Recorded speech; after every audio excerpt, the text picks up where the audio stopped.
Je garde le silence quand tu combattras pour moi. Je garde le silence aussi. Mais Tekel Home Farzili. C'est quoi ce thème? En un mot, pour faciliter la tâche à tout le monde, pour qu'on ne tire pas trop long, tout ce que j'ai dit là, en réalité, c'est Jésus-Christ. Pourquoi? Vous savez, Jésus a dit dans la Bible,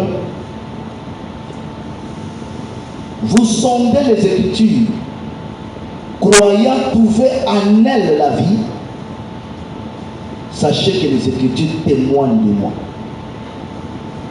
C'est-à-dire, il nous montre que dans la Bible, ce qui est écrit, c'est lui. Il va même plus loin en disant, la loi, le psaume et le prophète parlent de lui. C'est ce que Jésus nous dit. N'est-ce pas? Donc toute la Bible, ça a un thème commun, ça a un dénominateur commun, c'est Jésus.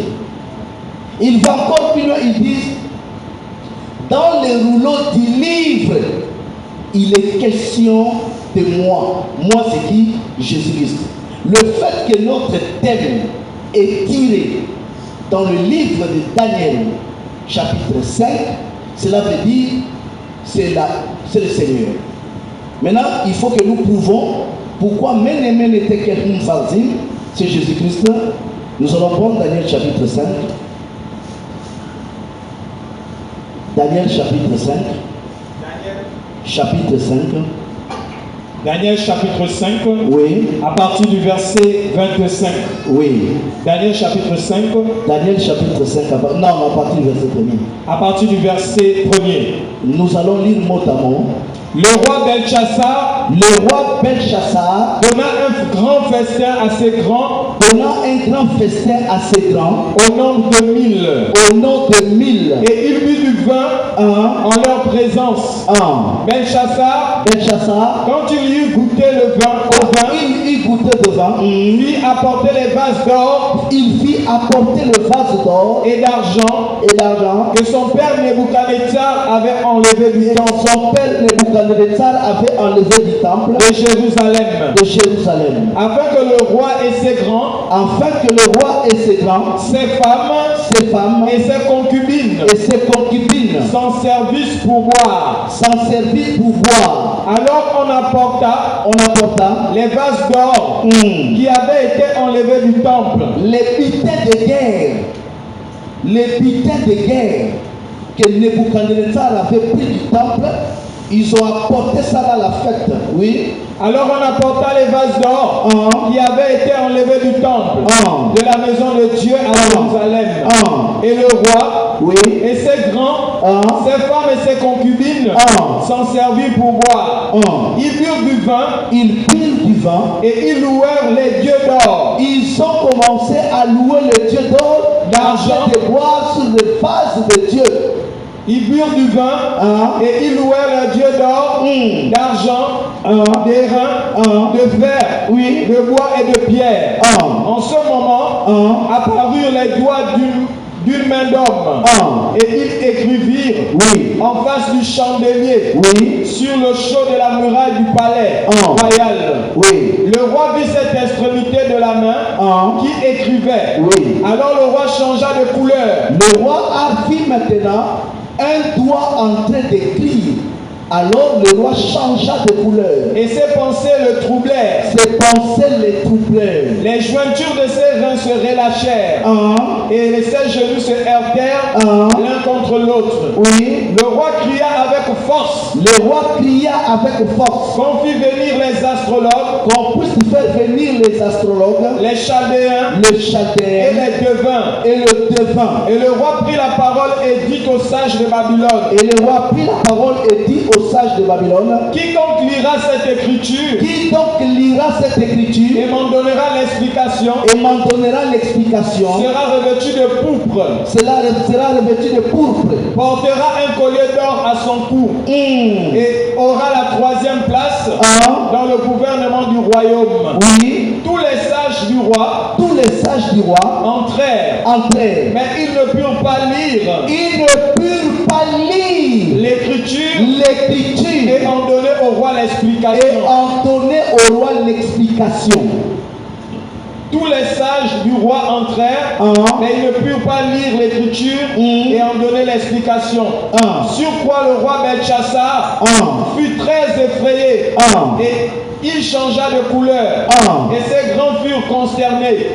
La reine, à cause des paroles du roi et de ses grands, entra dans la salle de festin. Il entra dans la salle de festin Et prit ainsi la parole. Oui. Ô roi, vis éternellement. Ô roi, vis éternellement. Que tes pensées ne se troublent pas. Que tes pensées ne se troublent pas. Et que ton visage ne change pas de couleur. Il y a dans ton royaume un homme qui a en lui l'esprit de Dieu saint. Et du temps de ton père, on trouva chez lui des lumières, de l'intelligence, de l'intelligence et une sagesse semblable à la sagesse des dieux.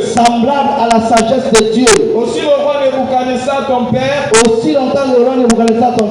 le roi ton père, l'établit chef des magiciens, des astrologues, des chaldéens, des devins. Parce qu'on trouva chez lui, chez Daniel, nommé par le roi Belchassar, un esprit supérieur de la science et de l'intelligence, la faculté d'interpréter les songes, d'expliquer les énigmes et de résoudre les questions difficiles. Que Daniel soit donc appelé. Et il donnera l'explication. Alors Daniel fut introduit devant le roi. Le roi prit la parole et dit à Daniel, es-tu ce Daniel, l'un des captifs de Juda, que le roi mon père a amené de Juda? J'ai appris sur ton compte que tu as en toi l'esprit des dieux et qu'on trouve chez toi des lumières, de l'intelligence et d'une sagesse extraordinaire. On vient d'amener devant moi les sages et les astrologues afin qu'ils lussent cette écriture et m'en donnassent l'explication. Mais ils n'ont pas pu donner l'explication des mots. J'ai appris que tu peux donner des explications et résoudre des questions difficiles. Maintenant, si tu peux lire cette écriture et m'en donner l'explication, tu seras revêtu de pourpre. Tu porteras un collier d'or à ton cou. Et tu auras la 3e place dans le gouvernement du royaume. Daniel répondit en présence du roi. Garde tes dons. Et accorde à un autre tes présents. Accorde aux gens des églises de réveil l'argent. Je lirai néanmoins l'écriture au roi. Et je lui en donnerai l'explication. Ô roi, le Dieu suprême avait donné à Nebuchadnezzar ton père, l'empire, la grandeur, la gloire et la magnificence. Et à cause de la grandeur qu'il lui avait donnée, tous les peuples, les nations, les hommes de toutes langues étaient dans la crainte et tremblèrent devant lui. Le roi faisait mourir ce qu'il voulait et il laissait vivre à ceux qu'il voulait. Il élevait ce qu'il voulait et il abaissait ce qu'il voulait. Mais lorsque son cœur s'éleva et que son esprit s'endurcit jusqu'à l'arrogance, il fut précipité de son trône royal et dépouillé de sa gloire. Il fut chassé du milieu des enfants des hommes. Au verset 21. Ok, descend. Il fut chassé au milieu des enfants des hommes. Son cœur devint semblable à celui des bêtes. Et sa demeure fut avec les ânes sauvages. On lui donna comme au bœuf de l'herbe à manger. Et son corps fut trempé de la rosée du ciel. Jusqu'à ce qu'il reconnut que le Dieu suprême domine sur le règne des hommes et qu'il donne à qui il lui plaît. Et toi, Belchassar, mon fils,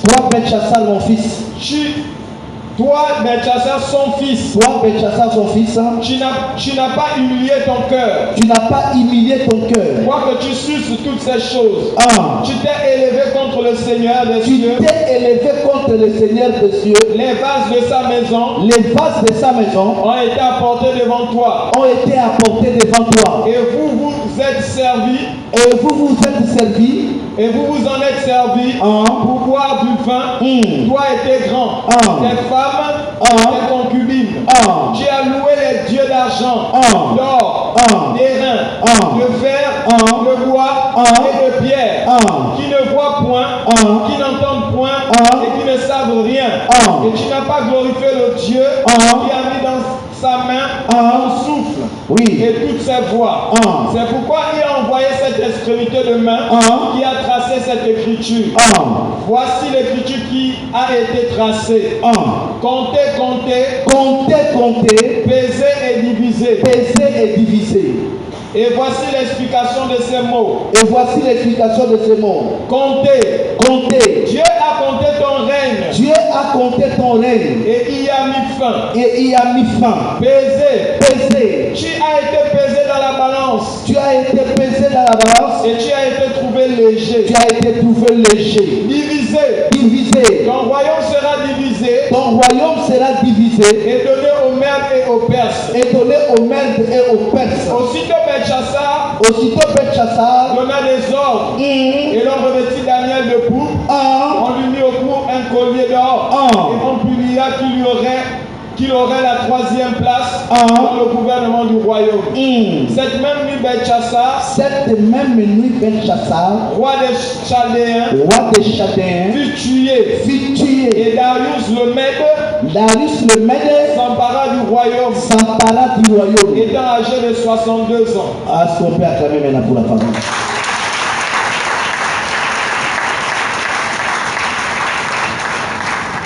On avait le devoir de tout lire pour donner la visibilité du A à B. Amen, amen. Mene tekel hum farzim, qu'est-ce que cela veut dire? Nous avons lu comment, dans Daniel 25, le roi de Babylone, le fils de Nebuchadnezzar, le roi Belchassar, avait organisé un festin et qu'il avait invité ces gens au nombre de 1000. La fête a commencé, c'était la joie totale. Mais sous la coupe du vent, le roi ordonna qu'on amène des vases d'or que son père avait pris comme butin de guerre. Quand Nebuchadnezzar, le roi de Babylone, avait détruit Jérusalem, l'empire de Juda ou le royaume de Juda, il avait pris les ustensiles du temple. Et parmi ces ustensiles du temple, il y avait aussi des vases d'or. Mais ce que Nebuchadnezzar avait fait du bien, il avait gardé ça quelque part. Je ne sais pas si vous comprenez. Mais son fils, sous l'effet de l'alcool, du sexe, de drogue et tout cela, il ordonne qu'on amène les vases d'or qui étaient dans le temple de Dieu, en fait qu'on met du vin et que lui se sert, il boit avec ses prostituées. Et quand il commence à boire le vin qu'il a mis dans le vase d'or, voilà un doigt qui commence à écrire sur le mirail. Le doigt écrit maintenant Mene tekel hum farzim. C'est ce que le doigt a écrit. Le roi a vu un doigt en train d'écrire. Le roi était émotionné. Le roi tremblait. Le roi a fait appel aux sages, aux astrologues, aux chaldéens, juste pour lire et donner l'explication. Aucun faux pasteur, aucun magicien peut lire les doigts de Dieu. Ils peuvent faire des raccordements frauduleux. Ils peuvent spéculer. Je vis les gens de l'église de réveil spéculer sur l'Apocalypse, spéculer sur Daniel. Les gens de pasteur, aucun pasteur de l'église de réveil peut lire l'écriture. Ils peuvent que spéculer. Et Dieu n'est pas dans la spéculation. Dieu est dans l'exactitude. Les magiciens, les sages sont arrivés On regardait, ils ont dit, ah là c'est difficile. La reine dit au roi, il y a un homme, Daniel. Ton père a reconnu sa sagesse et son intelligence. Ton père l'a établi comme chef des magiciens. Il a fait beaucoup de choses pendant que ton père était vivant. Faites venir Daniel. Daniel arrive. Le roi dit à Daniel, je te propose un marché. 3e position du royaume. Et je te donne des présents. Daniel sait que l'explication de l'écriture est gratuite. Seul dans les écrits de réveil qu'on fait de cela business. Il a dit clairement, il dit l'explication de l'écriture. Parce que nous avons reçu gratuitement, nous devons donner gratuitement. C'est pourquoi nous avons dit, Joseph, même si ses frères volontairement ont donné de l'argent pour avoir du bleu, Joseph a rendu l'argent parce que Joseph consciemment sait que le blé est le type de la parole, on ne vend jamais à ses frères. Il n'y a que Satan qui peut vendre du blé à ses frères. Ils ont donné de l'argent, mais ils se retrouvent en plein désert. Dans leur sac du bleu, l'argent était rendu. Parce qu'ils sont venus acheter une nourriture qui est le symbole de la parole qu'on donne gratuitement. Daniel dit, prenez tes dons, prenez tes présents, mais dis-moi, je vais te révéler l'écriture.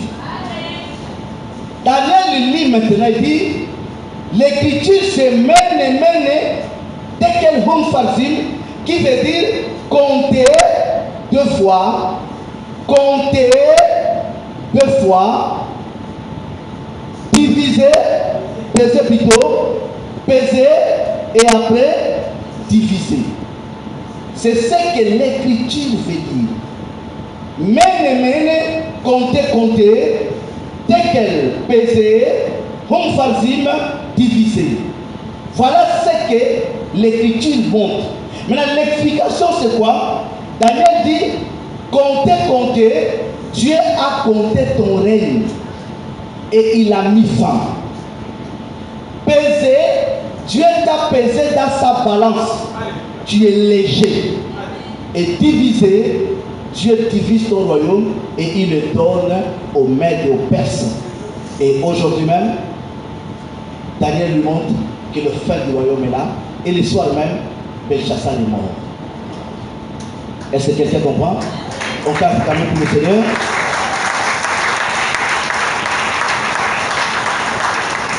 Maintenant, le vrai problème, c'est quoi? Une écriture, par définition, c'est l'ensemble des signes qui gardent la parole et la pensée d'une manière durable. C'est ça la définition de l'écriture. L'écriture veut dire ensemble des signes qui gardent la parole et la pensée d'une manière durable. C'est pourquoi vous avez l'adage, la parole s'envole. C'est votre adage à vous. Et les écrits restent. C'est-à-dire l'écrit garde la pensée et la parole d'une manière durable. Mais ici, il y a une différence. Ce n'est pas n'importe quelle écriture. Ici, cette écriture-là, c'est les doigts de Dieu. Les doigts de Dieu. Nous avons des exemples des doigts de Dieu. Quand Moïse était sur la montagne, Dieu a écrit la loi sur le tables par son doigt. Ça, c'est le doigt de Dieu. Nous avons aussi l'exemple, Moïse dit à Dieu, efface mon nom de ton livre que toi tu as écrit. Nous avons l'exemple, Jean monte au ciel, il voit un livre écrit du dedans, écrit en dehors, mais il dit le livre était scellé, personne ne peut regarder ni rompre les sceaux. Pourquoi? Ça c'est les doigts de Dieu, marque déposée de Dieu. Et quand tu as les doigts de Dieu, il faut un prophète pour l'expliquer. Je ne sais pas si quelqu'un comprend. Parce que quand Dieu écrit, il faut forcément un prophète. Souvenez-vous, Moïse bégayait. Alors le bégayement de Moïse était la nature même de Dieu. C'est pourquoi Moïse a dit à Dieu, je ne suis pas habilité à faire la mission que tu me confies. Je rejette la commission parce que de nature, je bégaye. Il dit, je n'ai pas la parole facile. Dieu dit à Moïse, il dit, mais bégayer là, c'est moi. Je t'ai choisi parce que je sais que tu bégayes. Toi, vas remplacer Dieu, c'est-à-dire tu seras Dieu, et Aaron, ton frère, sera ton prophète. Il est en train d'enseigner à Moïse, si Moïse est Dieu et qu'il bégaye, c'est que le peuple ne peut pas comprendre Moïse. Il faut Aaron, prophète, pour faire quoi? Expliquer le bégayement de Moïse. Moïse parlait à Aaron, les prophètes. Il a dit à Moïse, tu tiendras pour lui la place de Dieu. Donc Moïse est Dieu en train de parler en bégayant, le peuple ne comprend pas. Il faut forcément un prophète. Je ne sais pas si quelqu'un comprend. Daniel montre que les magiciens ne peuvent pas comprendre le doigt de Dieu. Jean, il était prophète. Dans Apocalypse 5, il nous montre que c'est sur la terre, personne n'était digne. Si c'est Dieu lui-même ne te donne pas la grâce, comme il avait donné à Jean de regarder l'écriture. Je ne sais pas si quelqu'un comprend. Ici, c'est le doigt de Dieu. Le doigt de Dieu écrit maintenant, comptez. Le doigt de Dieu a compté le règne de Belchassar. Règne veut dire l'autorité royale. Le pouvoir et l'influence que Belchassar exerçait sur le peuple et sur le monde. Dieu a compté sa vie.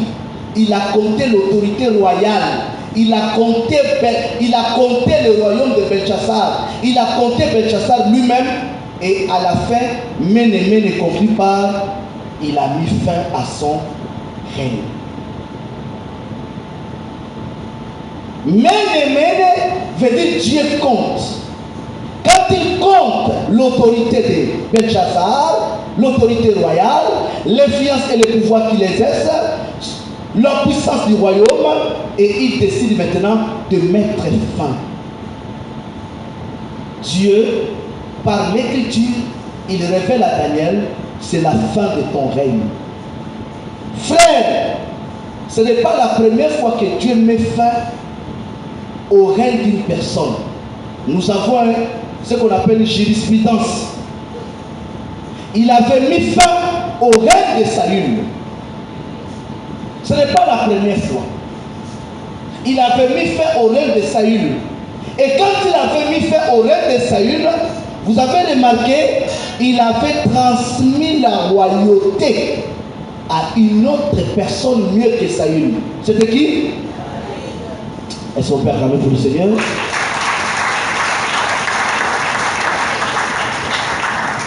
Ici aussi, il met fin au règne de Belchassar.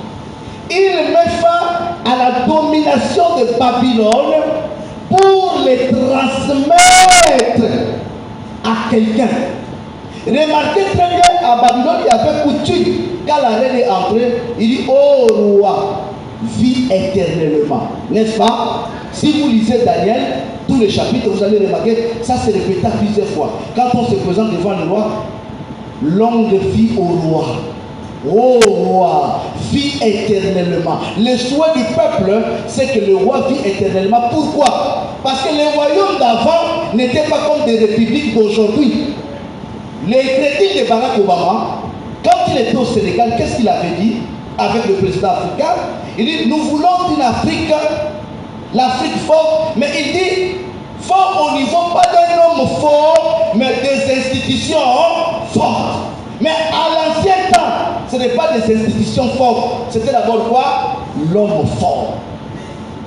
Royaume incarne le roi. Quand on voit roi, on voit royaume. Le roi était l'homme fort du royaume. Si le roi tombe, le royaume est menacé. C'est pourquoi il préparait déjà une succession. Mais Belchassar n'avait pas préparé la succession. Il meurt le même jour et c'était la fin. Obama est crédible. Il a dit, nous voulons une Afrique qui a des institutions fortes et non des hommes forts. Parce que l'homme fort, s'il tombe, le pays tombe. Mais si les institutions sont fortes, ça peut vivre même si l'homme fort est malade.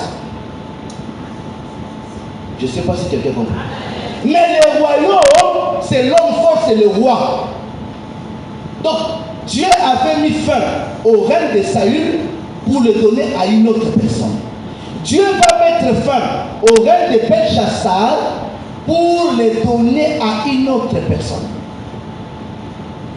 Et vous allez comprendre pourquoi je dis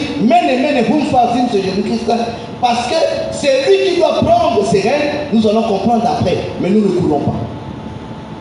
Compter, il a compté son règne et il a mis fin.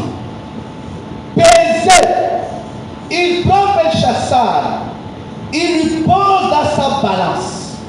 Je précise, la balance de Dieu. Dans la Bible, il y a plusieurs balances. Dans le monde, il y a plusieurs balances. Nous avons la balance des commerçants. Dans Apocalypse 6, les églises de réveil ont une balance. Une mesure du blé à un denier. Catholique a une balance. Ils font des prières. Le baptême est payant. C'est une balance. Le mariage est payant à l'église catholique. Pour se marier, on paye une somme au prêtre. Pour le culte de ton père qui est mort, tu donnes l'argent au prêtre. Le purgatoire est payant, c'est une balance. Prière payant, parole payant. Les églises de réveil, qui veut se marier? Moi, mettez 100 000 dans l'enveloppe pour se marier. Payant, sont des escrocs. Ça, c'est leur balance.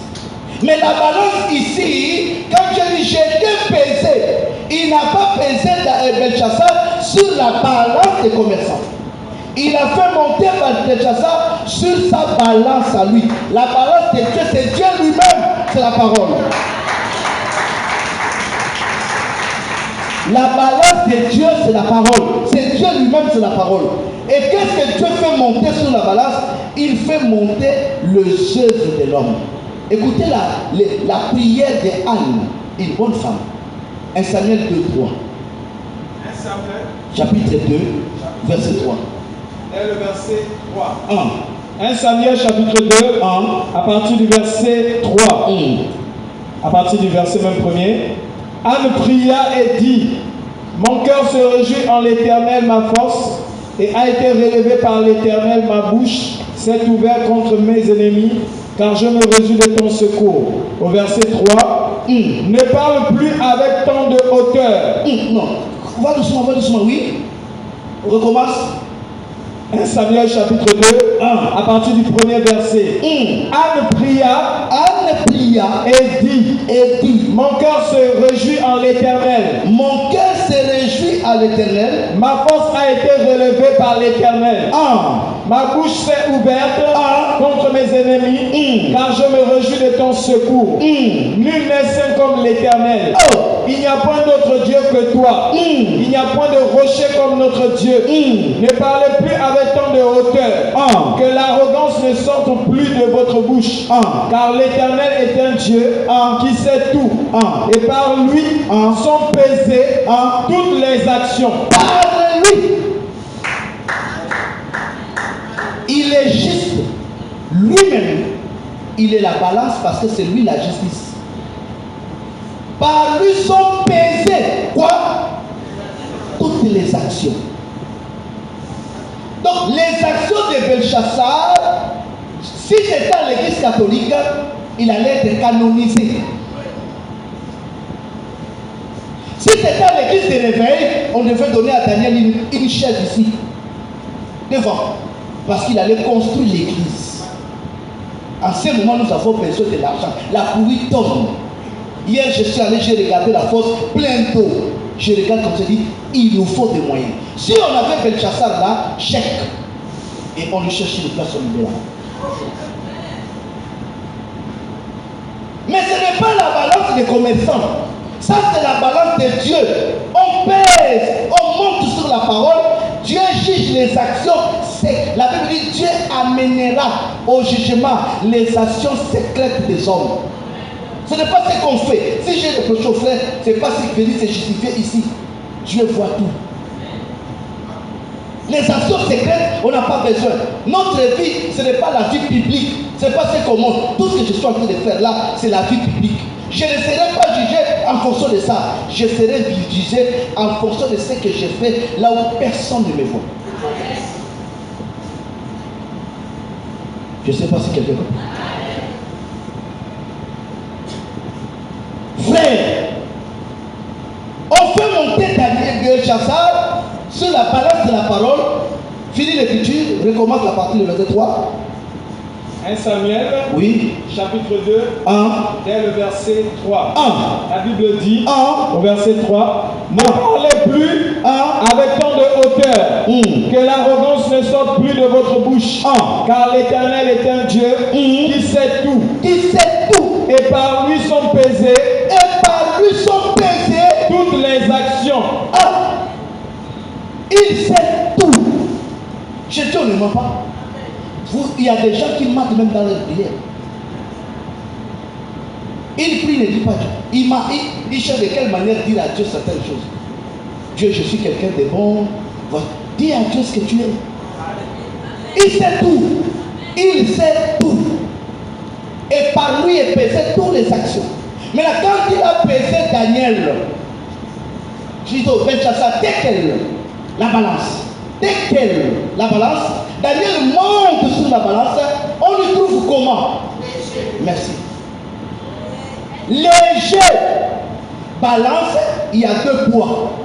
N'est-ce pas? Quand on te trouve léger, c'est-à-dire que tu n'as pas la capacité de soulever l'autre. Alors léger, dans la prophétie, veut dire simplement le péché, l'impiété.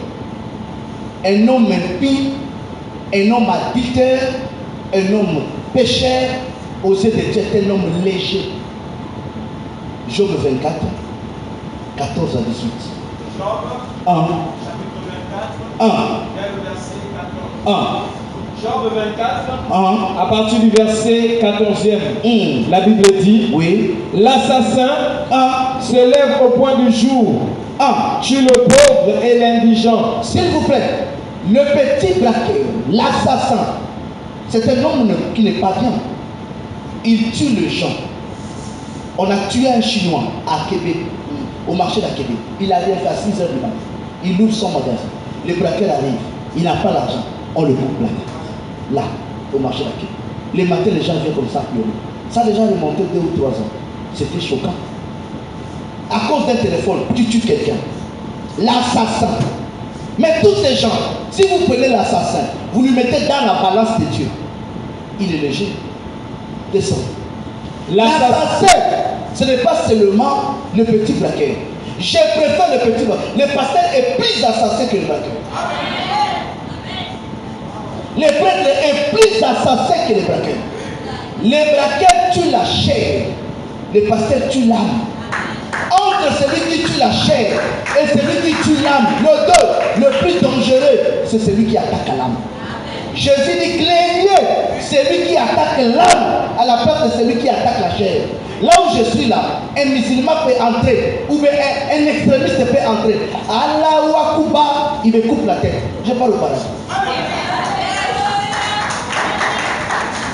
Il a attaqué ma chair là-bas. Ça ne change rien à mon âme. Mais le dangereux, là où je suis là, j'ai un couteau. Ma faute de prédication, c'est l'assassinat des âmes. Quand un faux pasteur prêche et vous mettez foi à cela, il est en train d'attaquer directement votre âme. C'est lui l'assassin de sa frère.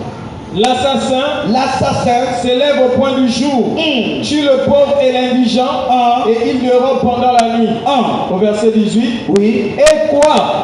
L'impie est d'un poids léger. Il est d'un poids léger sur la face des eaux. C'est ça. Il n'a sur la terre qu'une part maudite et ne prend jamais le chemin des vignes. Comme la sécheresse et la chaleur absorbent les eaux de la neige, ainsi le séjour des morts engloutit ceux qui pêchent. Quoi? Le sein maternel l'oublie. Tu es au verset combien? Au verset 18. Tu as sauté. Pourquoi? Au verset 14. L'assassin se lève au point du jour, tue le pauvre et l'indigent, et il dort pendant la nuit. L'œil de l'adultère épie le crépuscule. Personne ne me verra, dit-il. Et il met un voile sur sa figure. La nuit, il force les maisons Le jour, ils se tiennent enfermés. Ils ne connaissent pas la lumière. L'assassin, il ne peut pas peser. Il est logé. L'adultère n'aime pas la lumière. Quand on sort avec la femme d'autrui ou le mari d'autrui, on se cache. Je ne sais pas si vous comprenez. L'adultère n'aime pas la lumière. L'assassin n'aime pas la lumière. Tous ces hommes-là, on va les trouver les jours de Dieu. Descends. Pour eux, le matin c'est l'ombre de la mort. Et ils éprouvent toutes les terreurs. Et quoi? L'impie est d'un poids léger. L'impie, l'homme du péché, que ce soit l'adultère, l'assassin, tous ces hommes-là, l'homme du péché, quand il monte, les gens qui avortent, quand Dieu le fait monter dans la balance, Dieu le trouve comment? Léger. Quand il a fait monter Belchassar, il a trouvé Belchassar comment? Léger, à cause des actes que Belchassar avait posés. Je vais vous donner un exemple. Suivez-moi calmement. Jonas monte dans une barque, n'est-ce pas? Destination où? Non. Tarsis. Il faut préciser. Il fuit Ninive, il va où? À Tarsis. Au milieu de la mer, les bateaux commencent à connaître ce qu'on appelle naufrage. L'eau pénètre. Les commerçants qui ont fait monter Jonas disent une chose. S'il y a l'eau qui entre, c'est que les bateaux pèsent beaucoup. Il y a trop de poids. Les bateaux sont en train de faire quoi? De peser. Il faut alléger les bateaux sur l'eau. Et pour alléger les bateaux, il faut prendre une partie des marchandises et les sacrifier dans l'eau. Il sacrifie les marchandises, les bateaux pèsent toujours. Mais en bas du cargaison, en bas, cache quelqu'un qui dort. Ce n'est pas la marchandise qui pèse, c'est Jonas qui pèse.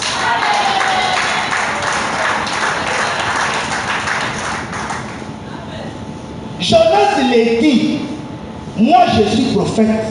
Un prophète, quand il monte sur la balance de Dieu, il pèse. Jette-moi dans l'eau. Le bateau va devenir comment? Léger. Parce que tous ces mondes sont là, sont des commerçants. Les gens des églises de l'éveil, les catholiques sont des commerçants. Ils sont légers. Ils ne pèsent pas. C'est lui qui pèse, c'est le prophète. On a pris Jonas, on lui a jeté dans l'eau, le bateau devient léger. C'est dans Jonas 1,5. Jonas, chapitre 1er, oui. À partir du verset 5. Les mariniers eurent peur. Les mariniers eurent peur. Les marins ont eu peur. Ils imploraient chacun leur Dieu. Ils imploraient chacun leur Dieu. Et ils jetèrent dans la mer. Et ils jetèrent dans la mer les objets qui étaient sur le navire. Les objets qui étaient sur le navire. Afin de le rendre plus léger. Afin de rendre le navire plus léger. Mais il y a un homme de moins de 70 kilos qui est là. C'est lui qui pèse plus que les objets. Jonas descendit au fond du navire, se coucha et s'endormit profondément. Le pilote s'approcha de lui et lui dit, pourquoi dors-tu? Lève-toi, invoque ton Dieu. Peut-être voudra-t-il penser à nous. Merci, on n'a pas le temps, finis ça à la maison. Mais comprenez qu'à la fin, il va leur dire, le problème c'est moi. Si le bateau est en train de connaître le naufrage, c'est parce que c'est moi qui pèse. Jette-moi dans l'eau. Au verset 12. Oui. Au verset 12. Il leur répondit, prenez-moi et jetez-moi dans la mer. Et jetez-moi dans la mer. Et la mer se calmera envers vous. Car je sais que c'est moi qui attire sur vous cette grande tempête. Cette tempête-là qui vient, c'est moi. Parce que je pèse sur le bateau. Mais lui, Belchassar ne pèse pas à cause de ses œuvres. Naoum, le prophète, a dit quoi? Naoum 1. Vous connaissez Naoum? C'est un prophète. Ils ont Naoum. 1,14. Naoum chapitre 1. Oui. Verset 14. 1. Oui. Naoum chapitre 1. dès le verset 14. Voici ce que j'ai ordonné sur toi. Voici ce que j'ai ordonné sur toi. L'Éternel. Tu n'auras plus de descendants qui porteront ton nom. J'enlèverai de la maison de ton Dieu les images taillées ou en fonte. Je préparerai ton sépulcre. Car tu es trop léger. Dieu reproche un peuple qui s'écarte, qui a maintenant des idoles. Il dit, tu es comment? Trop léger. Donc, la balance en question, c'est la parole. Lorsqu'on monte sur la balance de Dieu, comme Belchassar est monté, tel quel, Dieu le trouve léger. Il ne pèse pas dans la justice de Dieu. Dans la justice des hommes, il est saint. Mais chez Dieu, il a plein de défauts. Il est léger. Et Dieu décide maintenant quoi? De diviser. Mettre fin. Diviser. Maintenant, il divise son royaume. Il dit ton royaume sera divisé. Et c'est vrai. Jésus dit quoi? Un royaume fort, c'est un royaume qui est comment? Uni. N'est-ce pas? C'est la matière. Même Satan n'aime pas la division. Il dit aux francs-maçons, fais ton travail en respectant les Nganga. Nganga collabore avec les sorciers. Je ne fais pas de division parmi vous. Je ne sais pas si vous comprenez. Satan, la Bible dit, Belzéboul, si son royaume est divisé, ça lui fragilise. C'est Jésus qui dit cela. Il dit, un royaume divisé ne peut pas subsister. Je ne sais pas si vous comprenez. Mais ici, Dieu est en train de dire à Belchassar, je divise ton royaume. Pourquoi il divise? Regardez très bien. Regardez la fin du royaume vient quand le royaume est divisé. Souvenez-vous de la vision du père de Belchassar, Nebuchadnezzar. Dans son songe, il avait vu quoi? Statue. La tête était quoi? L'or, c'est ça, le métaux le plus précieux. N'est-ce pas? Belchassar lui-même est l'or. Mais quand il monte dans la balance, il n'a pas de valeur. Il ne pèse pas. La tête est l'or. Mais il a vu la poitrine et les bras étaient en argent. Le ventre et les pieds étaient en airain.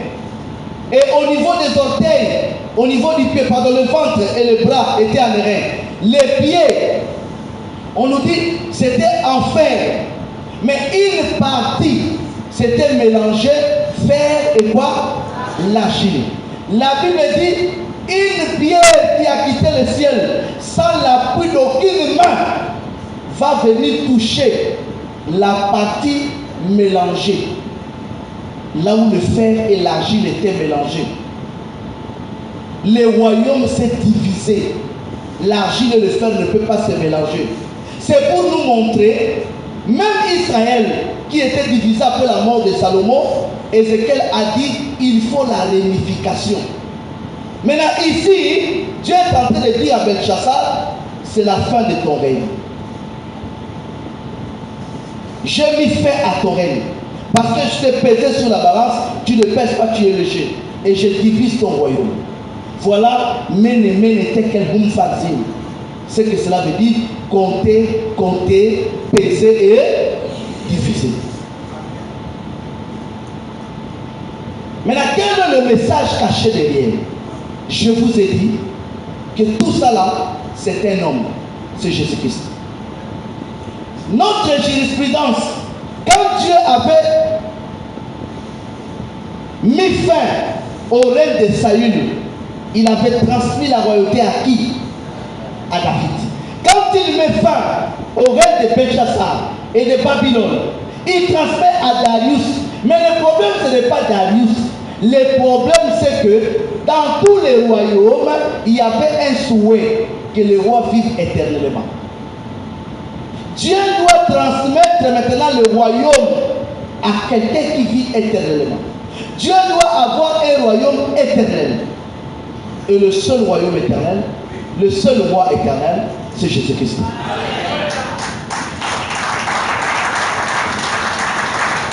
Luc 1,33. Luc 1,33. Premier. au verset 33. Écoutez vous-même. Luc chapitre 1, et le verset 33. Il est écrit, oui, il régnera sur la maison de Jacob. Il régnera sur la maison de Jacob. Éternellement. Il régnera sur la maison de Jacob comment? Éternellement. Éternellement.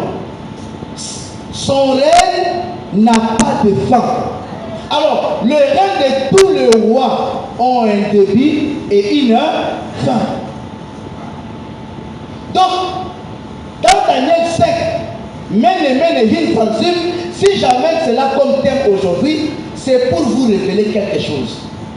Dans ce passage de Daniel, Dieu est en train de montrer une autre face de Jésus-Christ que beaucoup de gens ignorent, que le monde ignorait et que maintenant, dans ce passage, dans cette écriture, Dieu le révèle. Nous connaissons toujours Jésus avec la face du sacrificateur, la face du sacerdoce. Lisez bien sa généalogie, écoutez très bien. Fils de Dieu. Dieu, c'est celui qu'on adore. Fils d'Adam, prophète.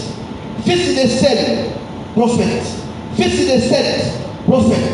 Fils d'Enoch, prophète. Fils de Methuselah, prophète.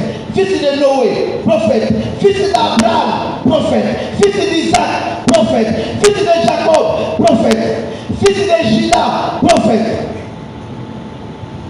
C'est tout ce que nous connaissons de Jésus. Mais nous oublions, en dehors du sacerdoce, il a une autre face qui est plus importante, que beaucoup ignorent et qui s'est révélée dans cette écriture. Il est roi.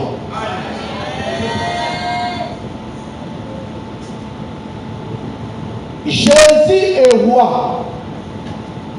Il est roi. Je ne sais pas si vous comprenez. Il donne un message à Belchassar. Il dit, ton père a fait du mal. Ton père s'est levé contre les grands dieux.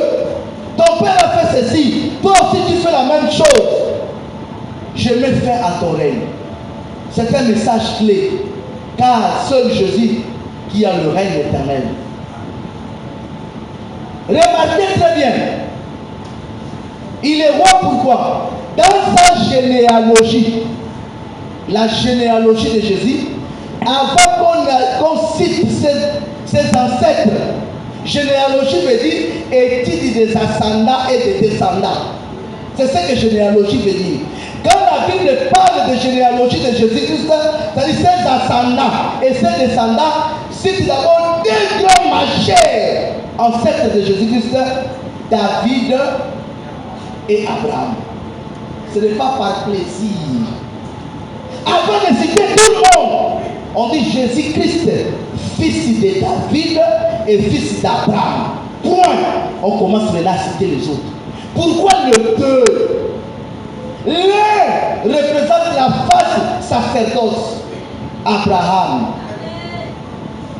Il rencontre Melchisedec, qui est en même temps roi de Salem, en même temps sacrificateur. Deux choses. Melchisedec, c'est Jésus. En même temps roi de Salem, en même temps sacrificateur. Abraham lui raconte, Abraham lui donne la dîme du butin. Le butin de guerre. J'aimerais qu'aujourd'hui, vous me donnez aussi le butin. C'est un droit pour moi. Dans Nombre et dans Lévitique, on dit, quand vous partez en guerre et que vous avez de butin, donnez aux Lévites, partagez. Là où je fais là, c'est une guerre. Pourquoi? Entrez dans vos vies, arrachez Satan vos âmes et ramenez cela au Seigneur avec victoire. Quand vous nous bénissez, vous nous récompensez par rapport au butin de guerre. Abraham représentait l'aspect sacrificateur, l'aspect sacerdoce. Quand il donne la dîme à Melchisedec, Lévi, son arrière-petit-fils, qui était dans son règne, donna en même temps la dîme. Mais il y a une autre partie qu'on a oubliée. Quand on parle les généalogies de Jésus-Christ, on cite un monsieur. Lis frère. Matthieu, 1, le chapitre 1er, dès le verset 1er. Écoutez vous-même. Matthieu, chapitre 1er, dès le verset 1er. Écoutez, oui. Généalogie de Jésus-Christ. Généalogie de Jésus-Christ. Fils de David. Fils de David. Fils d'Abraham. Fils d'Abraham. Abraham engendra Isaac. Isaac engendra Jacob. Jacob engendra Judas et ses frères. Généalogie de Jésus-Christ. Fils de qui? Généalogie de Jésus-Christ. Fils de David. Fils de David. Fils d'Abraham. Et on met d'abord deux majeurs en haut.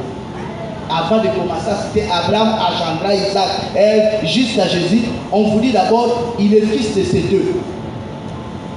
Est-ce que vous comprenez? Maintenant, David montre quoi? Lui, il montre la partie Jésus roi. Comment? Remarquez très bien.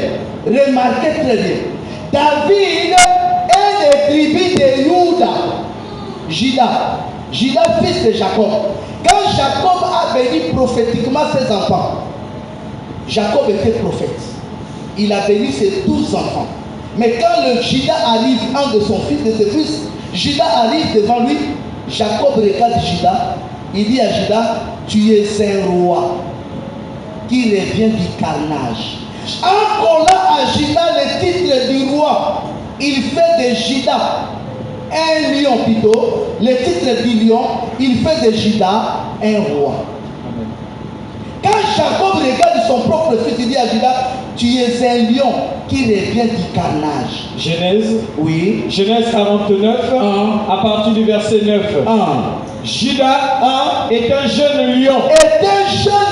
Qui revient du carnage, mon fils. fils. Il revient du carnage, mon fils. Il ploie les genoux. C'est pourquoi vous appelez Jésus qui? Vous l'appelez qui? Le lion de la tribu de Juda. Vous êtes en train de reconnaître qu'il est roi. Puisque le lion était roi, le roi de la forêt, c'est Juda, c'est Jésus-Christ. Maintenant, remarquez très bien, Juda est roi. Maintenant, quand Israël a connu un premier roi dans son histoire, c'était qui? Saoul. Est-ce que Saoul était descendant de Juda? Il était descendant de qui? De Benjamin. Satan a bouleversé le piste. Mais dans le piste que Satan bouleverse, Dieu est dedans. Normalement, la prophétie dit, les lions, c'est Juda. Donc le roi d'Israël doit être de Juda. Mais le premier roi est Saül, intelligent. Il est benjamite. Dieu fait ses calculs. Pourquoi Juda n'a pas la royauté? Parce que Juda avait eu un enfant avec sa belle-fille. Juda et Tamar. Et quand il a posé l'acte, la loi dit, cette malédiction doit rester pendant plusieurs générations. Dieu comptait le nombre des années qu'il a fixé. Quand les hommes de l'année arrivent et ils demandent des rois, les années ne sont pas encore achevées. On leur donne un roi benjamite. Mais quand les années achevées, Juda doit rentrer en possession. C'est pourquoi Pierre, vous pouvez acclamer pour Pierre.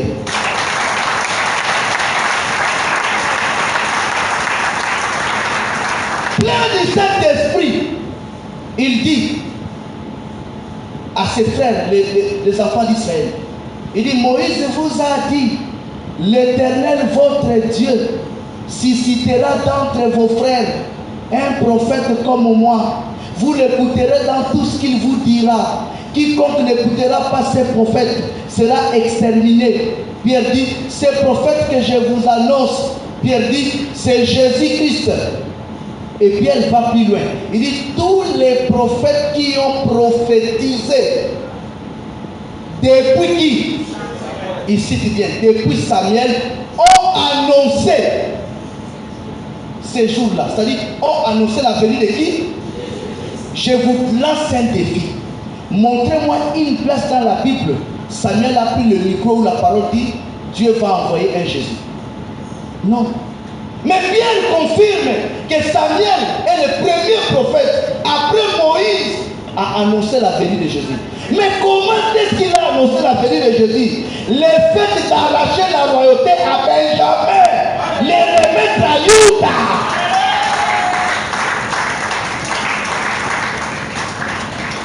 Il a enlevé Saül et il est parti oindre David. Il a remis la royauté à Juda. Il a redressé la ligne. Quand David devient roi, ou par Samuel, directement on commence à annoncer la venue de Jésus-Christ. C'est pourquoi, remarquez, en dehors de ce que nous implorons souvent, Jésus vient. Voyez qu'il est roi, pourquoi? Il est né roi. Il est mort roi. Dès qu'il est né, les mages sont venus de l'Orient. Nous cherchons les rois des Juifs qui vient de naître. Qui reconnaît qu'il est roi? Le mage qui revient de l'Inde.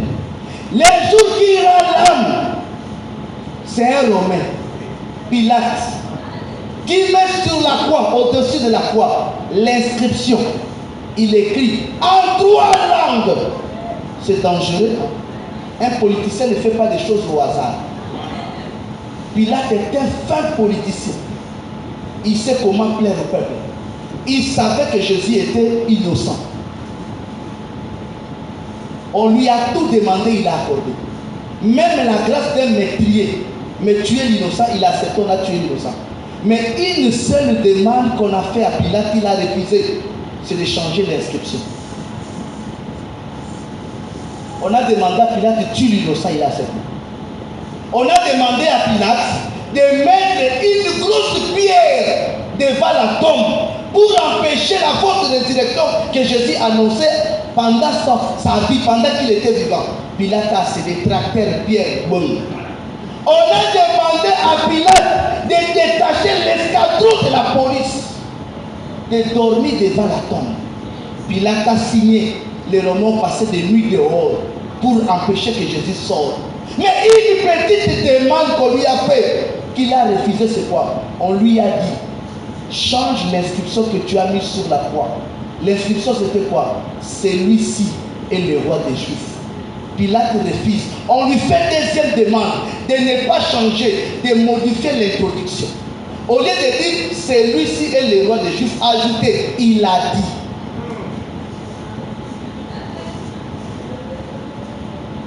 Pilate refuse de changer l'inscription. Il refuse même la modification. Il a dit qu'il est roi des Juifs. Ne dis pas qu'il est roi des Juifs. Ajoute seulement, il a dit. La réponse de Pilate, c'est quoi? Ce qui est écrit est écrit.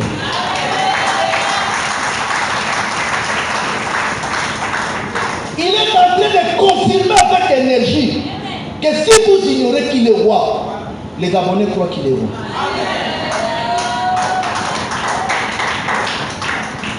Donc, Méné n'était qu'une facture, montre de Chassad au juste.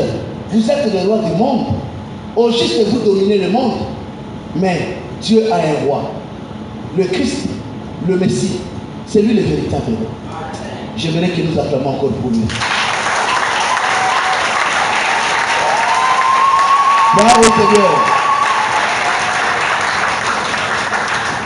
Maintenant, nous allons prendre l'écriture.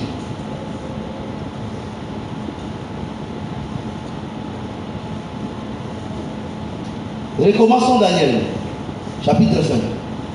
Daniel chapitre 5. À partir du verset 25. Daniel chapitre 5, dès le verset 25. Voici l'écriture qui a été tracée. Comptez, pesez et divisez. Et voici l'explication de ces mots. Comptez. Dieu a compté ton règne et y a mis fin. Pesé. Tu as été pesé dans la balance et tu as été trouvé léger. Divisé. Ton royaume sera divisé et donné aux Mèdes et aux Perses. Aussitôt Belchassar donna des ordres et l'on revêtit Daniel de pourpre. On lui mit au cou un collier d'or et on publia qu'il aurait la 3e place dans le gouvernement du royaume. Cette même nuit, Belchassar, roi des Chaldéens, fut tué. Frère, il n'y a plus le temps, mais j'aimerais vous montrer quelque chose. Mais tous les frères et sœurs qui m'ont déjà suivi prêcher vont se retrouver un peu facilement. Daniel 2, je crois, parle de vision du père de Belchassar. Nebuchadnezzar, nous avons parlé de statue, n'est-ce pas? Daniel 5, que nous venons de lire tout à l'heure, montre la fin du royaume de Babylone, n'est-ce pas? Daniel 7, Daniel lui-même a eu une vision sur les 4 animaux.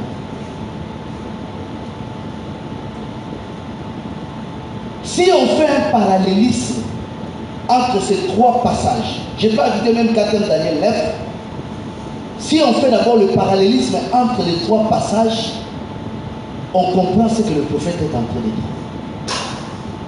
Au premier passage, le roi Nebuchadnezzar, le père de Belchassar, avait fait un songe. Dans le songe, il a vu statue. Il ne nous a pas dit les statues là, c'était les statues de qui? C'était d'abord un homme, un animal, l'objet ou quelque chose, il ne nous a pas dit. Le prophète Samuel vous dit que c'était un homme. S'il vous plaît, pourquoi c'était un homme? Quand Daniel l'a décrit, la tête était comment? En or. Les bras et la poitrine en argent. Le ventre et les cuisses en airain. Le pied était en fer une partie et au niveau des orteils, c'était en argile. Cette description montre que c'était l'être humain. Dieu révèle à Nebuchadnezzar l'œuvre de l'homme, nous les hommes sur la terre, depuis le temps de Nebuchadnezzar jusqu'au retour de Jésus-Christ. Il dit, roi, voilà ce que tu avais vu. Il dit, la tête en or, c'est toi, roi de Babylone. Nebuchadnezzar, c'est ton royaume. Après toi, l'autre royaume viendra. Effectivement, Daniel 5 montre maintenant que Darius ou bien c'est le maître. Après le maître, l'autre royaume viendra, c'est l'empire, les Grecs. Après les Grecs, le dernier royaume qui était en fer mélangé avec l'argile, c'est le Rome, l'empire romain. Je ne sais pas si vous comprenez. Et à la fin, on dit, dans la vision, dans le songe du roi, une pierre s'est détachée d'en haut, sans l'appui d'aucune main, qui vient toucher la partie fragile du statut. Ça ne touche pas la tête. Ça vient toucher là où le fer s'est mélangé avec quoi? Le coup de cette pierre a détruit tout le statut. S'il vous plaît, on dit la pierre elle-même va devenir un royaume qui va subsister comment? Éternellement. Frère, la politique du monde, la succession des choses, c'est ça a déjà été planifié ici. Dans Daniel 7, Daniel maintenant, aux premières années de Belchassar, Daniel maintenant lui-même il a eu une vision, il a vu 4 animaux qui vont se succéder. Il dit le 4e animal était terrible, épouvantable. Et il explique que les 4 animaux sont 4 royaumes qui vont exister sur cette terre. Mais le 4e animal sera différent des autres. Et le 4e animal de Daniel, il avait 7 têtes et 10 cornes. Même animal, nous le voyons dans Apocalypse 17. Nous voyons cela dans Apocalypse 13. Donc ici, Dieu nous révèle comment ce qui est bien avec Dieu, il écrit l'histoire avant les événements. À l'école, on nous dit l'histoire est une science qui étudie les événements du passé. Et mon professeur a fait l'erreur, il a dit depuis l'apparition de l'homme sur la terre, l'homme n'a jamais apparu. L'homme a été créé. Mais comme il est scientifique, il a appris, on lui a dit l'homme a apparu. Parce qu'ils ne veulent pas croire que l'homme a été créé. Mais ce qui est bien avec Dieu, Dieu écrit son histoire avant les événements. Voilà l'histoire qu'il a écrite ici. Dans son histoire, Dieu nous montre comment les royaumes les plus puissants au monde se sont succédés. Il a montré que à la fin de tous ces royaumes, de tous ces rois, il y a un royaume qui vient. Il y a un roi qui vient. Ce roi-là, c'est celui que nous adorons ici. C'est Jésus-Christ. Nous chantons même, voici ton roi vient. Il est le roi. C'est Jésus-Christ. Maintenant, aujourd'hui, le peuple de Dieu doit connaître par ce terme, nous sommes à quelle position? Belchassar est mort, l'écriture est là, mais la révélation reste d'actualité. Reste d'actualité. Ça reste d'actualité. Pourquoi? Parce que même Satan, son règne est compté. On dit, Jésus dit, j'ai vu Satan descendre du ciel, allumé d'une grande colère, sachant, il connaît le son temps. Satan sait que quand on arrive au millénium, il sera lié. Donc quand vous êtes en train de lier le maintenant là, il se moque de vous. Il dit, bande des ignorants. Il rentre dans l'église de réveil, il s'assoit. Il discute avec les chanteurs, il dit bonjour. Il parle, il salue le pasteur, et puis il dit au revoir à l'église. Il revient le dimanche prochain. Pourquoi? Vous vous levez, vous commencez à lier Satan. Lier, tolier, tolier, tolier, tolier, tolier, tolier. Tolier, tolier, tolier, tolier, tolier, tolier. Là, maintenant, c'est lui qui joue la batterie.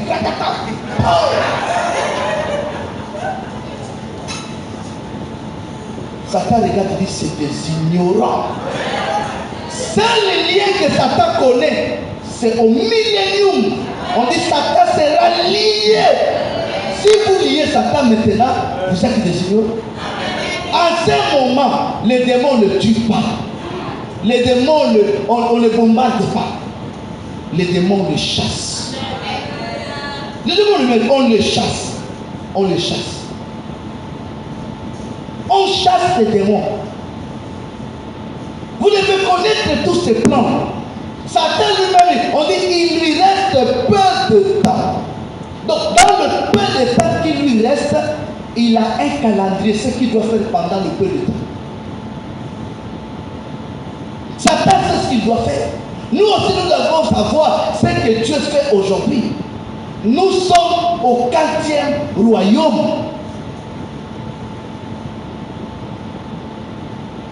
En ce moment, nous sommes au 4e animal. Parce que moi, j'étais étonné quand le coronavirus a commencé avec l'affaire des vaccins et toutes ces choses, tout ça là. J'ai vu les gens spéculer. C'est ça le passé. Ils ont disparu, tous les pasteurs de l'église de Réveil. Ils ont disparu. Quand le corona a commencé, tous ces bandits parlaient. Il ne fait jamais changer. Un faux ne change pas. Il reste faux. Dès qu'on a fermé les églises au début au mois de mars 2020, ils ont commencé à faire des directs. Marque de la bête, marque de la bête. Dès qu'ils ont vu la chose normale, il n'y a pas eu fait du monde, ils sont retournés encore. Ma soeur, mon frère, localisation prophétique, localisation des escrocs. Frère, vous ne pouvez pas parler de marque de la bête sans connaître de quelle bête s'agit-elle. On dit marque. C'est comme un signe. On vous précise marque de quoi? On dit d'une bête. Il y a beaucoup de bêtes dans la Bible. Laquelle est de bête? Tant que vous ne connaissez pas la bête en question, si vous parlez de la marque, c'est de pure invention ou spéculation. Soit que vous allez faire des raccordements frauduleux. Vous prenez tel verset, vous raccordez avec, vous mentez. Il faut d'abord connaître la bête. Et Et tout le monde n'aura pas la marque de la bête. Il y a une possibilité. On dit marque de la bête, nombre de la bête et nom de la bête, ou le nombre de son nom. On dit où on vous donne la possibilité de choisir. Mais tout ça là a un dénominateur commun, la bête. La bête. De quelle bête nous sommes? Quand on parle des marques de la bête, on parle de la bête à 7 têtes et 10 cornes.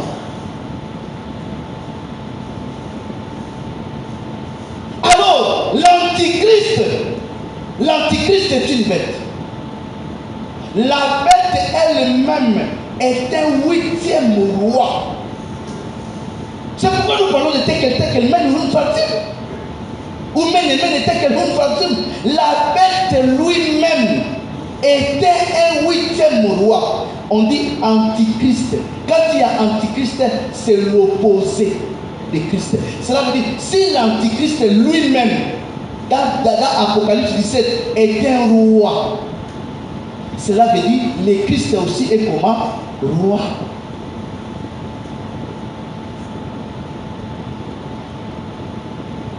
Alors, pour comprendre les œuvres de l'antichrist, il faut voir la guerre entre le roi du monde avec la parole de Dieu. Comme Belchassar, s'il vous plaît, le peuple d'Israël vivait en Égypte tranquillement. Et en plus, dans la bonne partie du pays, Gozen. Joseph est mort. Ils étaient là sans problème.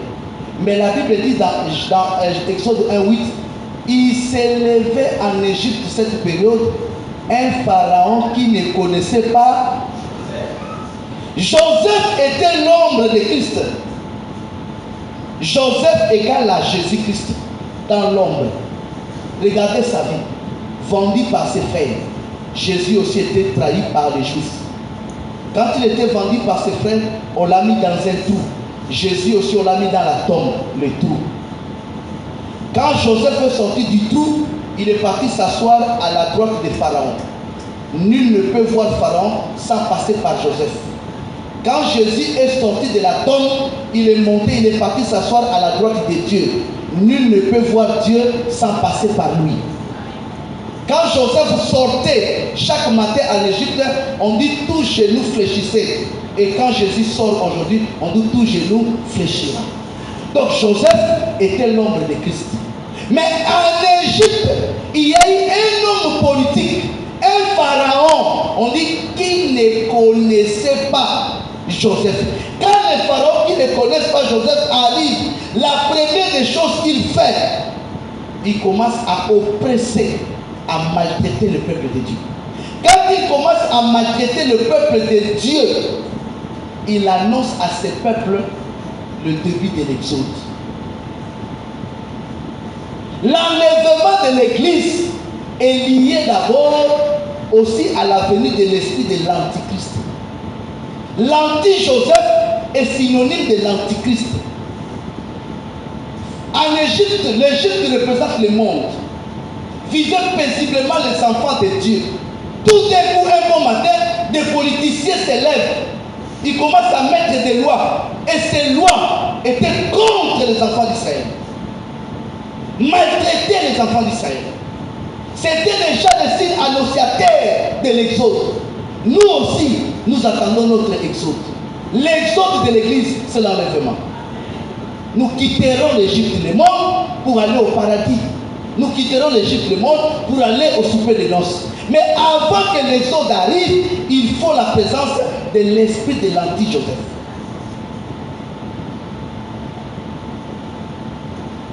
Alors, les signes qui montrent que l'esprit de l'anti-Joseph est là, c'est parce qu'il faut d'abord chacun de nous puisse connaître.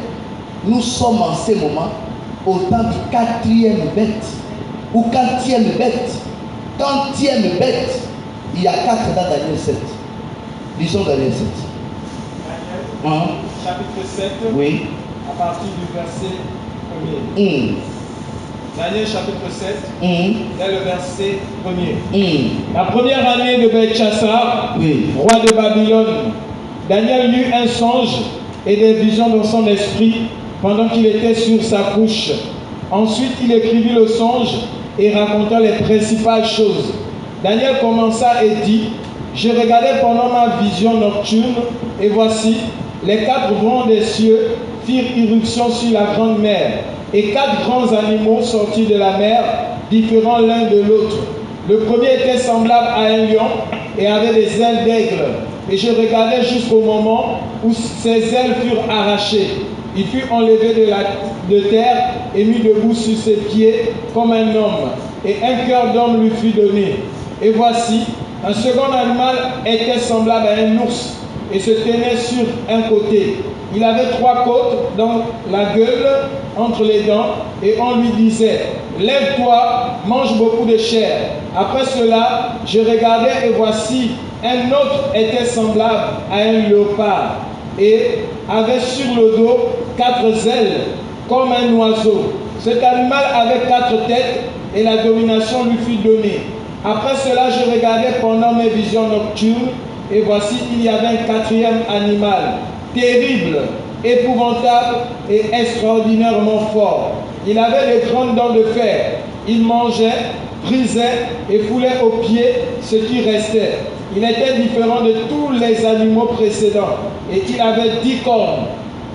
Je considérais les cornes et voici une autre petite corne sortie du milieu d'elle. Et trois des premières cornes furent arrachées devant cette corne. Et voici, elle avait des yeux comme les yeux d'homme et une bouche qui parlait avec arrogance. Je regardais pendant que l'on plaçait des trônes et l'ancien des jours s'assit. Son vêtement était blanc comme la neige et les cheveux de sa tête étaient comme la laine pure. Son trône était comme des flammes de feu et les roues comme un feu ardent. Un feu de feu coulait et sortait du devant de lui. 1000 milliers le servaient et 10 000 millions se tenaient en sa présence. Les juges s'assirent et les livres furent ouverts. Je regardais alors à cause des paroles arrogantes que prononçait la corde. Et tandis que je regardais l'animal fut tué et son corps fut anéanti, livré au feu pour être brûlé. Les autres animaux furent dépouillés de leur puissance, mais une prolongation de vie leur fut accordée jusqu'à un certain temps. Je regardais pendant mes visions nocturnes et voici sur les nuées des cieux arriva quelqu'un de semblable à un fils de l'homme. Il s'avança vers l'ancien des jours et on le fit approcher de lui. On lui donna la domination, la gloire et le règne, et tous les peuples, les nations et les hommes de toutes langues le servirent. Sa domination est une domination éternelle qui ne passe point et son règne ne sera jamais détruit. Moi, Daniel, j'eus l'esprit troublé au-dedans de moi et les visions de ma tête m'effrayèrent. Je m'approchai de l'un de ceux qui étaient là et je lui demandais ce qu'il y avait de vrai dans toutes ces choses. Il me dit et m'en donna l'explication.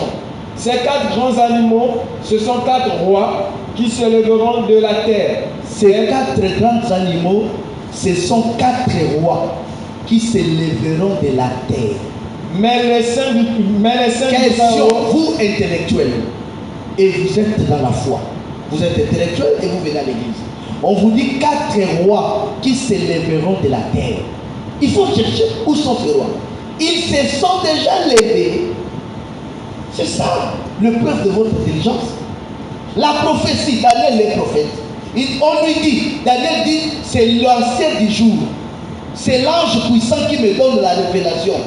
Que Daniel, les 4 animaux sont 4 rois qui se lèveront de la terre. Est-ce que Barack Obama?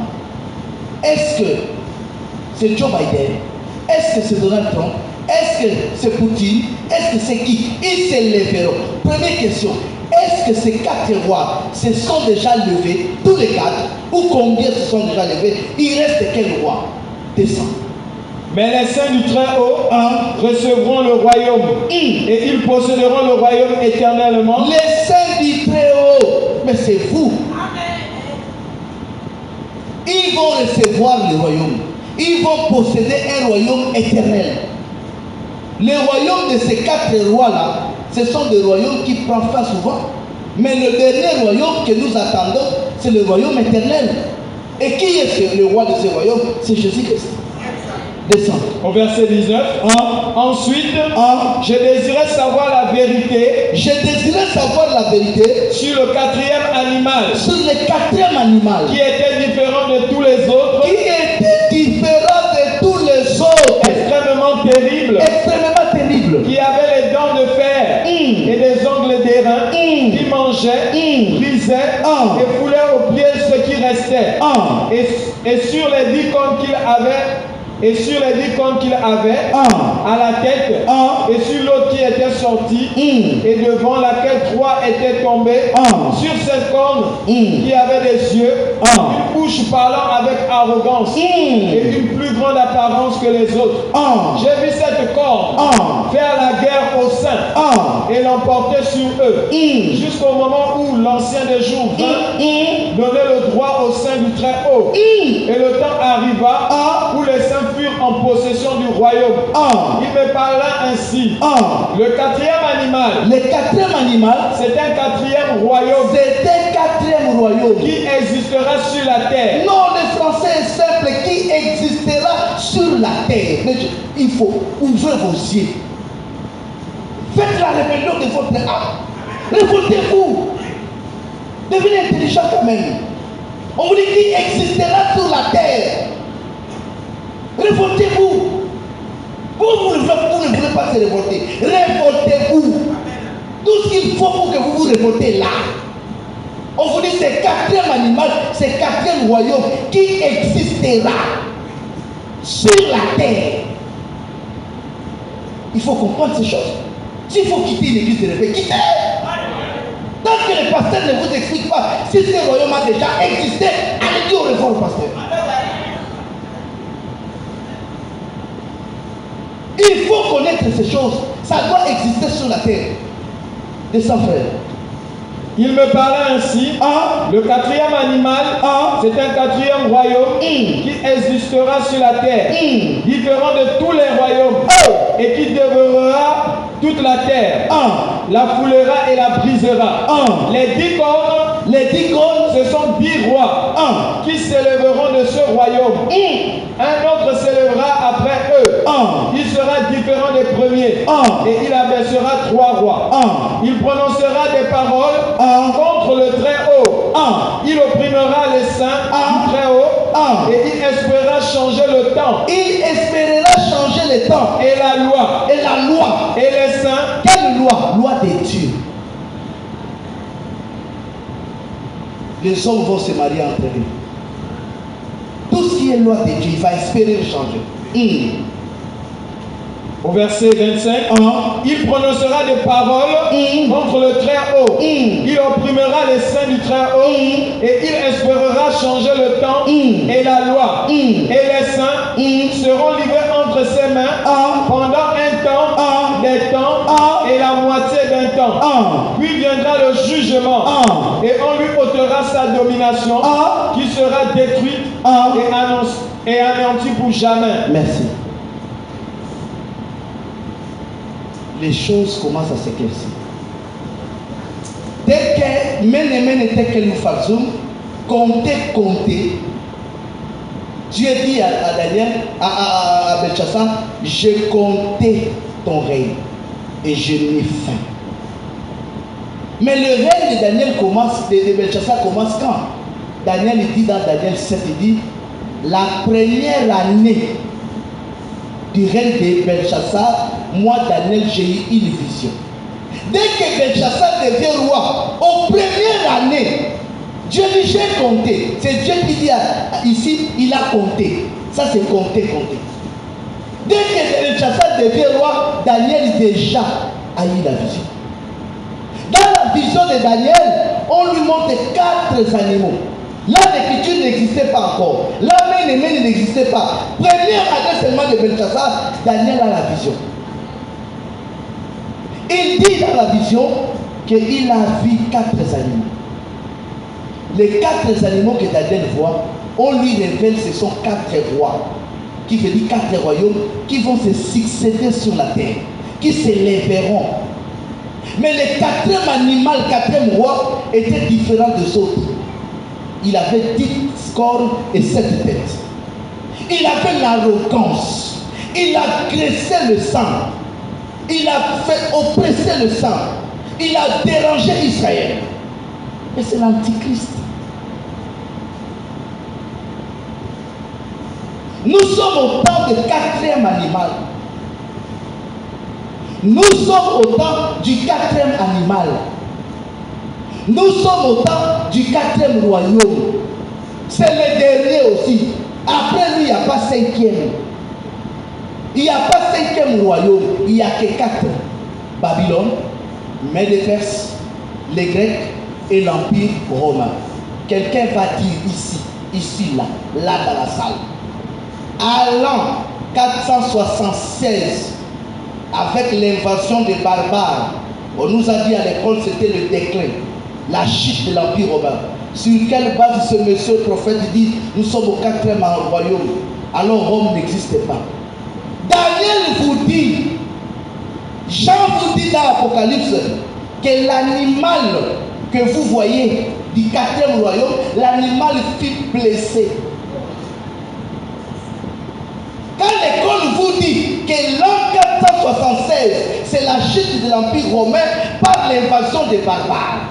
Quand l'histoire vous dit, avec Luther, on a mis fin au système catholicisme qui régnait dans tout le monde et il y a eu un vent de protestants, mais la prophétie vous dit que l'animal fut blessé.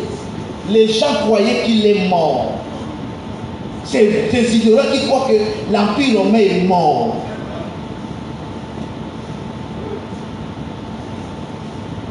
L'animal fut blessé, mais sa blessure sera guérie. Oui. Apocalypse chapitre 13, à partir du verset 12.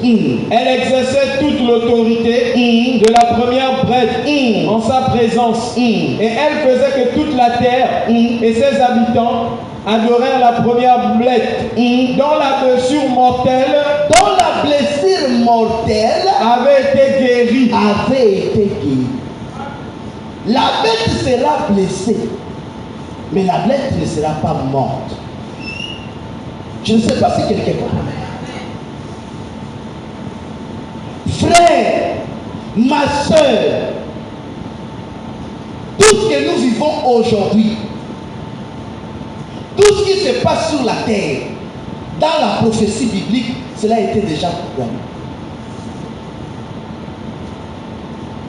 Même ce que nous voyons sur le plan coronavirus, toutes ces choses que vous voyez aujourd'hui, tout a été programmé. Mais je ne comprends pas, malgré ce qui se passe maintenant, le peuple ne comprend pas toujours. En 2013, j'ai tourné Libreville, Port-Gentil, j'ai parti, un homme m'a critiqué, c'est arrivé jusqu'à mes oreilles. Ce monsieur n'est pas prophète. Il commence à prêcher la science. Nouvel ordre mondial, c'est quel thème? Un petit de l'évangile éternel. Il passe à la télé, il m'attaque. Les gens m'ont dit ça. J'ai dit, est-ce que lui, il est prophète? Aujourd'hui, où en sommes-nous?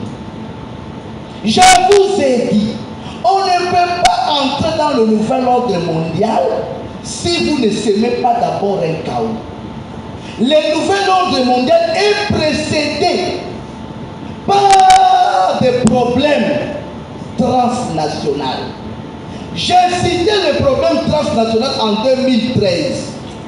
J'ai dit pandémie. Transnational veut dire un problème qui n'est pas géré seulement par un pays, mais c'est un problème qui prend tout le pays, comme le terrorisme, comme des pandémies, comme des problèmes climatiques. Il faut chercher à mettre en place des problèmes transnationaux pour préparer le peuple à recevoir un gouvernement mondial. Sans problème transnational, il n'y a pas de nouvel ordre mondial. Et aujourd'hui, en 2020, avec le coronavirus, nous avons un problème transnational. Personne ne s'oppose au vaccin. Celui de Tanzanie s'opposait, il est mort.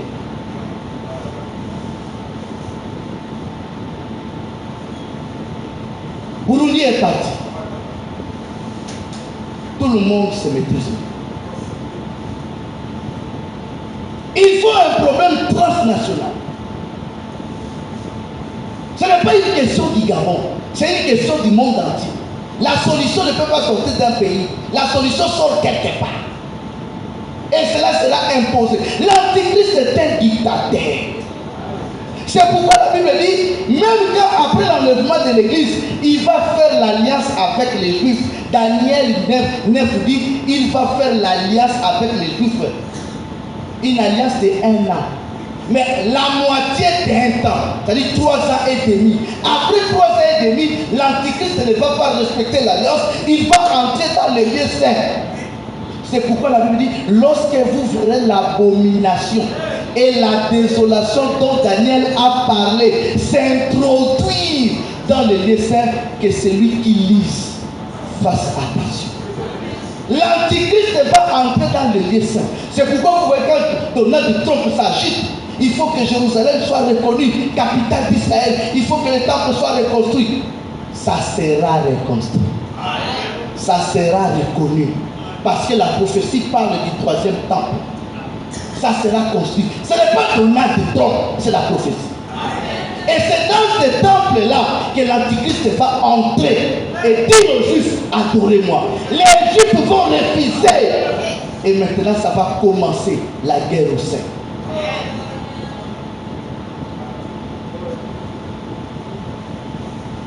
Mais la période où nous sommes là, c'est la période de simulation. Avant d'arriver là-bas, Satan est en train de vous tenter. Mettez les masques.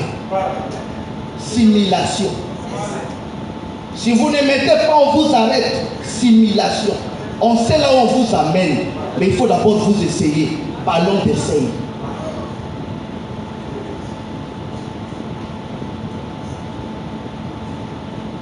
Ça n'est que le début. Quelle est votre position dans la foi? Quand ça c'est là, le pape a dit, regardez le pape, il a les 2 pouvoirs. Il a le pouvoir religieux et il a le pouvoir politique. Vatican est un pays. Il y a des noces apostoliques partout. L'ambassade du Vatican dans le monde. Il est en même temps religieux. Ça incarne. Le pape est le remplaçant de Christ. Alors c'est contre la parole. On dit après le retranchement du roi, il n'aura pas de successeur. Sur quelle base Pape devient son successeur? Il a les 2 pouvoirs. Je vous ai dit, Jésus est sacrificateur, il est roi. Et aussi, il veut avoir les 2 pouvoirs. C'est l'Antichrist. On dit, celui qui est intelligent calcule le nombre de la bête. On vous, ce que j'aime la Bible parce que ce sont des questions à choix multiples. On vous pose une question, on vous donne des assertions de réponses et on vous dit choisis. On dit quand tu calcules le nombre de la bête, tu vas tomber à 666. Et on vous dit, quand tu tombes à 666, la réponse de 666, c'est le nom des noms. Tant que tu calcules, tu tombes à 666 et que tu ne trouves pas un homme, tu as mal fait les calculs. Recommence ton calcul. Si tu calcules bien la marque de la bête, tu vas trouver un papa sur son frère. C'est un papa, il a ça. Si tu ne trouves pas un homme, recommence ton calcul, tu as mal calculé. C'est ce que la Bible dit. C'est ce que la Bible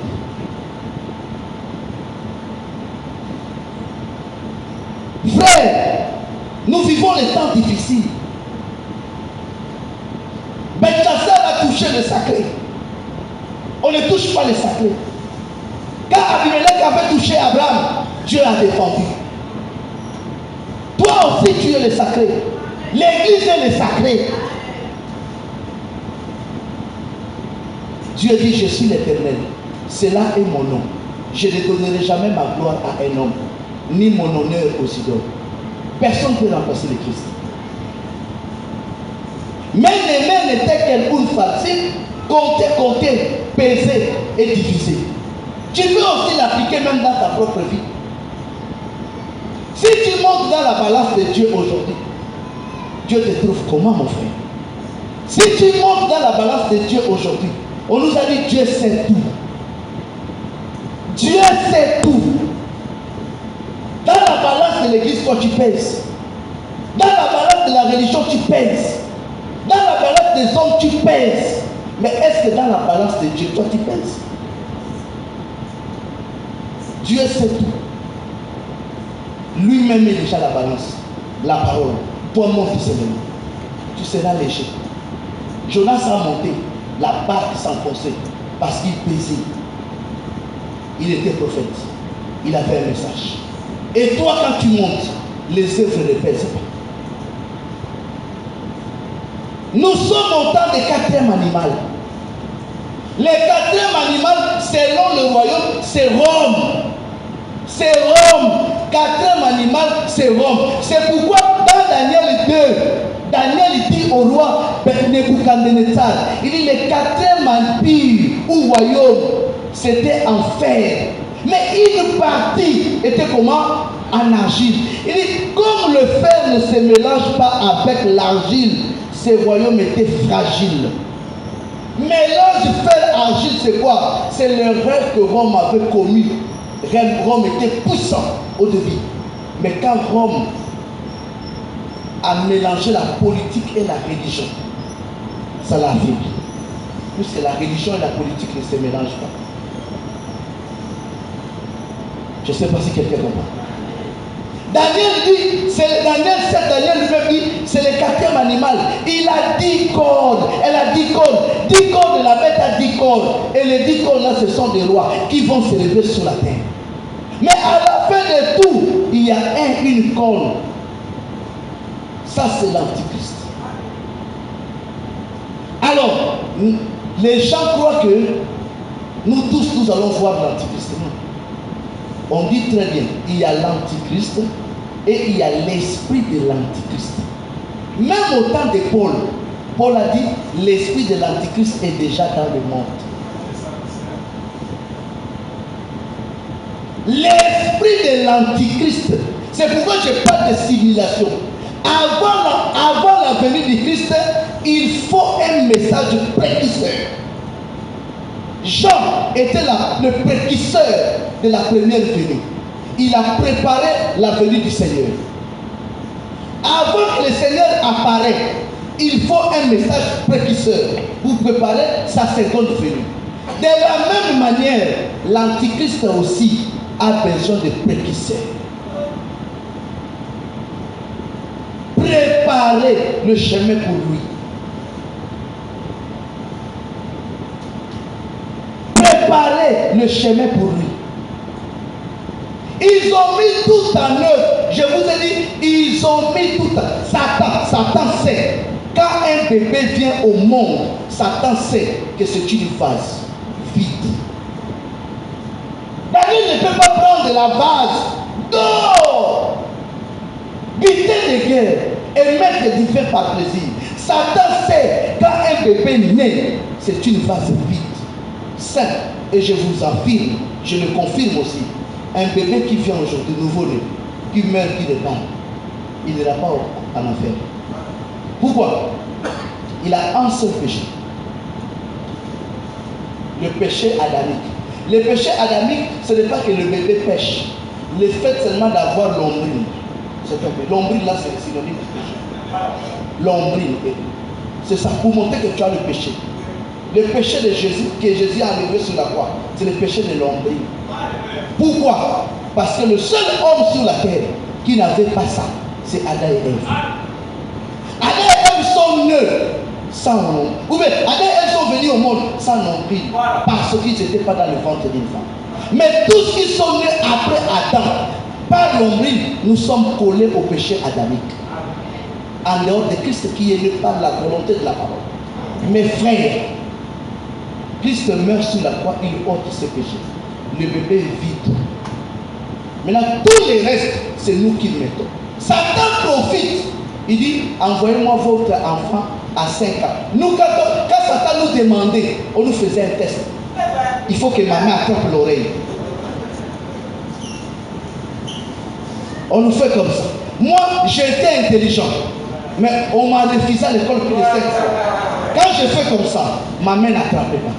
On dit il est intelligent, mais l'enfant l'amène à l'école. On me l'amène à la maison. Je pleure. Mais aujourd'hui, d'autres personnes, dès qu'elle accouche, après 6 mois, envoient l'enfant. À qui? À l'UNESCO. Alors, le propriétaire de l'UNESCO, c'est un démon. Julian Ixley. C'est un partisan de l'eugénisme. Il veut changer le patrimoine génétique de l'être humain pour l'amener vers un idéal. L'idéal de l'eugénisme, c'est quoi? Faire de l'eugénisme la religion du futur, l'école. Organisation des Nations Unies pour l'éducation, la science et la culture. Former quelqu'un. On vous arrache votre enfant à 5 ans et on va vous le remettre à 30 ans. Il a déjà bac plus 10, bac plus 5. Un produit total de l'UNESCO. Il peut envoyer quelqu'un en prison parce que cette personne a parlé contre l'homosexualité. Il dit c'est l'homophobie. Il a appris ça où? À l'école. Il oublie le sacré que son père et sa mère se sont liés pour faire un enfant. Mais lui, parce qu'il est juge, on lui a dit que l'homophobie, c'est quand on parle mal de 2 personnes qui vivent dans un couple homosexuel. Il vous envoie en prison. Parce qu'il est assis, il est magistrat, il est juge. C'est ce que l'UNESCO l'a dit. On part à l'école pour qu'on nous forme, pour qu'on nous éduque. Depuis l'âge de 5 ans, on nous met des choses. On nous dit, on le dit, la Bible dit, voici les origines des cieux et de la terre. Mais National Geographic dit, il y a eu un Big Bang. Ça fait 4 milliards d'années. Ça fait autant de milliards d'années. Il refuse de croire que les origines des cieux et de la terre viennent de Dieu. Si la science l'accepte, la science doit reconnaître Dieu comme souverain.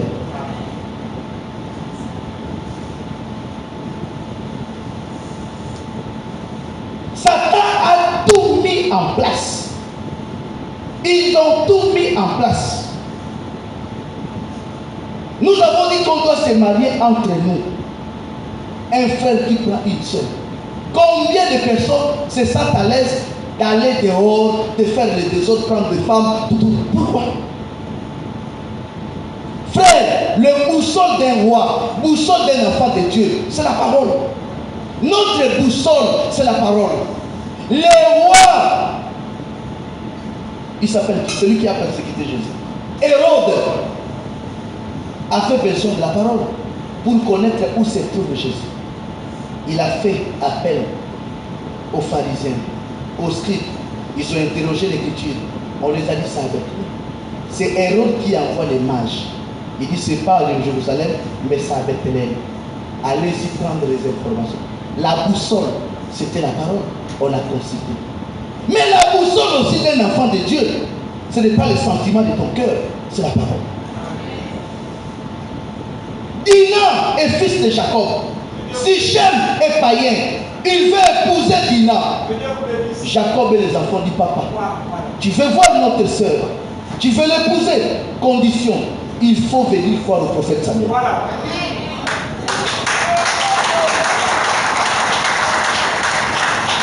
Tant que tu garderas ton prépuce, tu ne peux pas épouser. Un incirconcis ne peut pas épouser Dina. Les choses sont claires. Même si Sichem avait l'argent, il dit demandez-moi une forte dot. Les parents qui aiment l'argent, qui peuvent donner leur fille, leur fils à quelqu'un par le profit de l'argent, ne commettez pas cette erreur.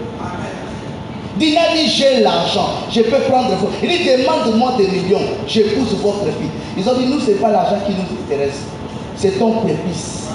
Enlève ça. Tu dois d'abord te faire circoncis. Et toi qui es sœur, tu vas te marier avec quelqu'un qui a le prépuce, qui n'est pas coupé, un incirconcis.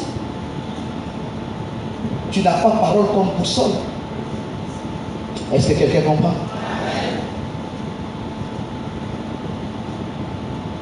Un incirconcis. Au nom de l'argent que Sichem a, c'est l'argent qui t'intéresse. C'est la beauté qui t'intéresse et non la parole. Erreur grave.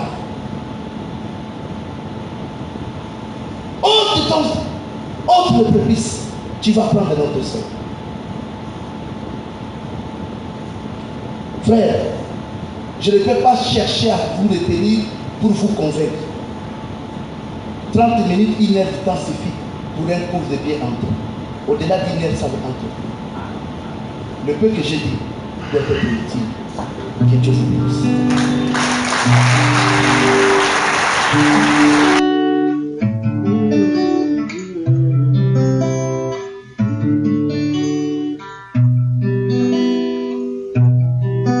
Je garde le silence car tu combattras pour moi. Je garde le silence, oh Seigneur. Je garde le silence car tu combattras pour moi. Je garde le silence, oh Seigneur. Comme Israël,